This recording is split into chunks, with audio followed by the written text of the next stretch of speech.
Hi, this is Adele in Naples, Florida, and we're working today on a 1957 BMW Isetta. And Adele, if you could tell us a little bit about the car and the restoration effort that you've gone through. Yeah, we actually owned the car for over 30 years and we recently took it out of storage, had a body off restoration done. It took about 12 months and we've just received the car back, and our final issue with our car is our windshield, which I'm hopeful that glass restoration will be able to take care of us and our restoration will be complete.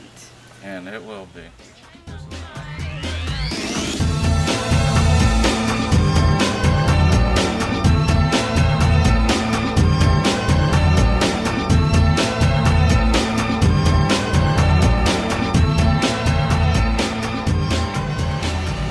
Oh, there it is, all finished up.